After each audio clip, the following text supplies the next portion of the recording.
یہاں تک کہ صبح کا سفید دھاگا سیاہ دھاگے سے ظاہر ہو جائے، پھر رات تک روزے کو پورا کرو۔ تو گویا اللہ رب العالمین نے خود اس آیت کریمہ کے اندر روزہ کی اصطلاحی تعریف بیان فرمائی ہے۔ تو میرے بھائیوں، ناظرین کرام، ہمیں اور آپ کو جاننا اور سمجھنا چاہیے کہ روزہ ایک عبادت ہے، اور اس عبادت کے اندر وہ شروط، وہ آداب، وہ طریقے اور وہ سنتیں ملحوظ رکھنی چاہیے جو نبی کریم جناب محمد رسول اللہ صلی اللہ علیہ وسلم نے ہمیں اور آپ کو سکھلائی ہے۔ اسی حیثیت سے اللہ کے حبیب صلی اللہ علیہ وسلم نے ایک حدیث کے اندر روزہ کے تعلق سے بیان فرمایا، یدعو طعامہ و شرابہ و شہوتہ من اجلی۔ اللہ تعالیٰ کہتا ہے کہ بندہ میری خاطر، میری رضا کے لیے کھانا پینا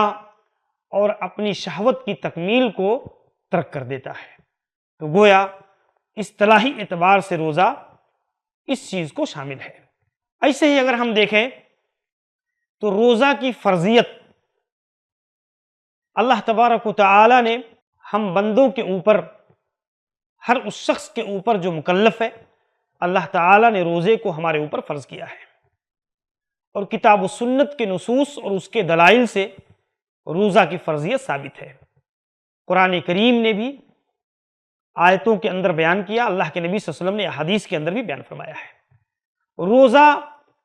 اسلام کے بنیادی ارکان میں سے ایک رکن ہے، اور اس رکن کی حیثیت بھی اساس اور بنیاد کی ہے کہ جس کا منکر یہ علماء کے نزدیک کافر قرار پاتا ہے۔ اگر کوئی شخص جیسے نماز کا انکار کر دے، زکوٰۃ کا انکار کر دے تو کافر ٹھہرتا ہے، اسی طریقے سے اگر ایک شخص رمضان المبارک کے ان فرض روزوں کا انکار کرے تو جمہور علماء کے نزدیک وہ شخص کافر قرار پاتا ہے۔ اس کی بنیاد پر آپ دیکھیں کہ روزہ ایک عظیم ترین عبادت ہے،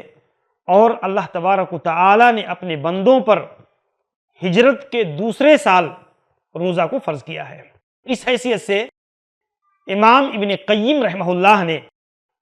اللہ کے نبی صلی اللہ علیہ وسلم کی زندگی کے وہ ماہ و سنین شمار کیے ہیں، اور زاد المعاد کے اندر ذکر کیا ہے کہ اللہ کے نبی صلی اللہ علیہ وسلم نے گویا فرضیت صوم کے بعد 9 سال تک، یعنی 9 مہینے اللہ کے نبی صلی اللہ علیہ وسلم نے روزہ رکھا ہے۔ جیسے قرآن کریم نے بیان فرمایا روزہ کی فرضیت سے متعلق، یا ایھا الذین آمنوا کتب علیکم الصیام کما کتب علی الذین من قبلکم لعلکم تتقون، سورہ بقرہ 183۔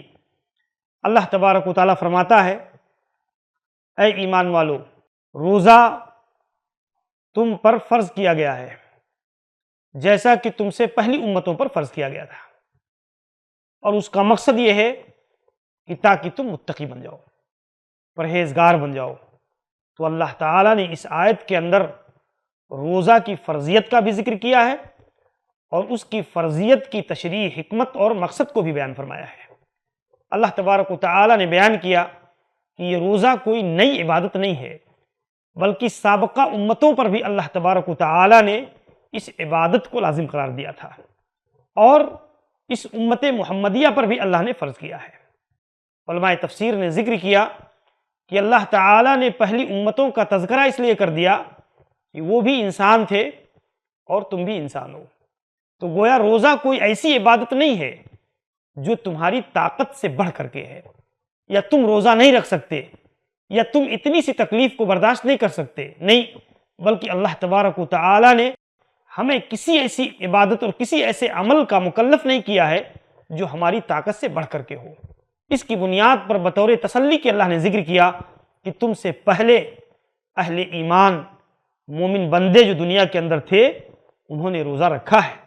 اور اسی بنیاد پر اللہ تبارک و تعالیٰ نے تمہارے اوپر بھی رمضان المبارک کے اس روزے کو فرض قرار دیا ہے۔ ایک دوسری آیت میں اللہ تبارک و تعالیٰ فرماتا ہے، فمن شہد منکم الشہر فلیصمہ، جو آدمی رمضان المبارک کے اس مہینے کو پالے تو اسے چاہیے کہ ضرور اس مہینے کا روزہ رکھے۔ تو اس کے اندر بھی اللہ تبارک و تعالیٰ نے روزہ جیسی عظیم ترین عبادت کی فرضیت کا ذکر کیا ہے۔ احادیث کی روشنی میں اگر ہم دیکھیں اور غور کریں تو حضرت عبداللہ ابن عمر رضی اللہ عنہ بیان کرتے ہیں کہ رسول اللہ صلی اللہ علیہ وسلم نے بیان فرمایا،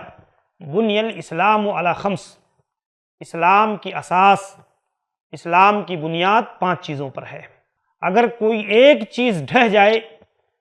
تو پورا دین ڈھہ جاتا ہے۔ اسی بنیاد پر اللہ کے نبی نے فرمایا،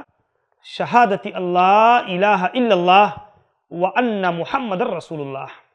اس بات کی شہادت دینا کہ اللہ رب العالمین ہی معبود برحق ہے،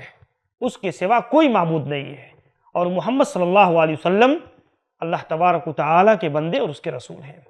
نماز قائم کرنا، زکوٰۃ دینا، حج ادا کرنا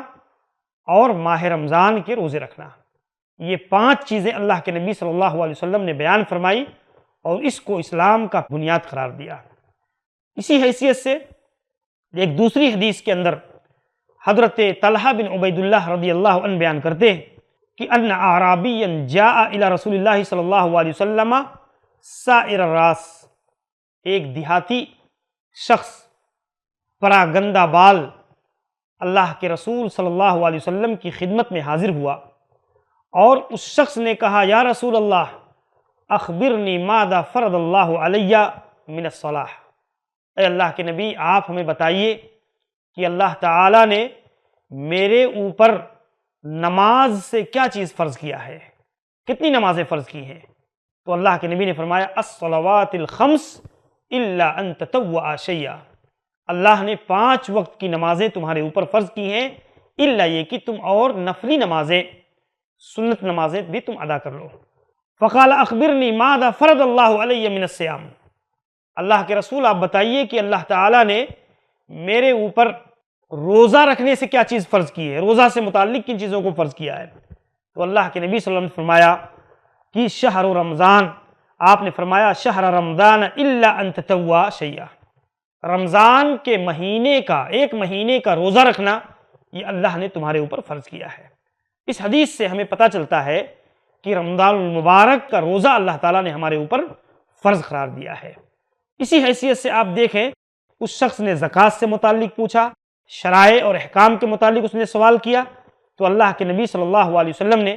اسے یہ چیز بیان فرمائی، اور پھر جب وہ شخص جانے لگا تو اس نے بیان کیا کہ میں